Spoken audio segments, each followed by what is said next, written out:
ஐயோ, செயற்கை நுண்ணறிவு வந்துவிட்டது, இனி ஐடி வேலைகள் எல்லாம் காலி, லட்சக்கணக்கானோர் வேலை இழக்கப் போகிறார்கள் என்று பயந்து கொண்டிருக்கிறீர்களா? கொஞ்சம் நில்லுங்கள்.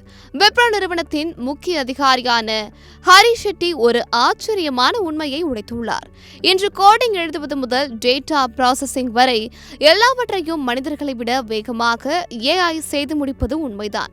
ஆனால் இது வேலை வாய்ப்பை குறைக்கும் என்று நீங்கள் நினைத்தால் அது தவறு என்கிறார் ஹரி ஷெட்டி. அவர் என்ன சொல்கிறார் தெரியுமா? அடுத்த 20 ஆண்டுகளுக்கு தொழில்நுட்ப உலகின் ராஜாவாக இந்த ஏஐ தான் இருக்க போகிறது. ஆனால் இது வேலைகளை பறிக்காது, மாறாக புதிய வேலைகளை உருவாக்கவே செய்யும். உலக பொருளாதார மன்றத்தின், அதாவது வேர்ல்ட் எக்கனாமிக் ஃபோரம் அறிக்கையை சுட்டிக்காட்டி அவர் பேசிய விஷயம் மிக முக்கியமானது. அதாவது ஏஐ தொழில்நுட்பம் உலகளவில் சுமார் 9,20,00,000 பழைய வேலைகளை அழிக்கும் என்பது உண்மைதான். ஆனால் அதே சமயம் அது 17 கோடிக்கும் அதிகமான புதிய வேலை வாய்ப்புகளை உருவாக்கப் போகிறது.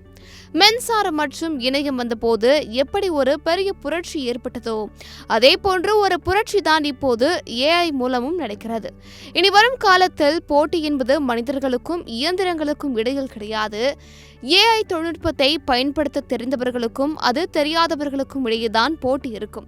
இதனால் ஐடி ஊழியர்கள் பயப்பட தேவையில்லை. ஆனால் தங்களை அப்டேட் செய்து கொள்ள வேண்டியது மிக மிக அவசியம். வரும் காலத்தில் வெறும் கோடிங் மட்டும் தெரிந்தால் போதாது. பிசினஸ் எப்படி நடக்கிறது என்பதையும் புரிந்து கொண்டு ஏஐ உடன் இணைந்து செயல்படக்கூடிய திறமைதான் இனி ஏற்படும். ஆகவே ஆர்டிபிஷியல் இன்டெலிஜென்ஸ் என்பது ஒரு எதிரி அல்ல, அது உங்கள் வேலையை எளிதாக்க வந்த ஒரு நண்பன் என்று புரிந்து கொண்டு அதை கற்றுக்கொண்டால் எதிர்காலம் உங்கள் கையில்.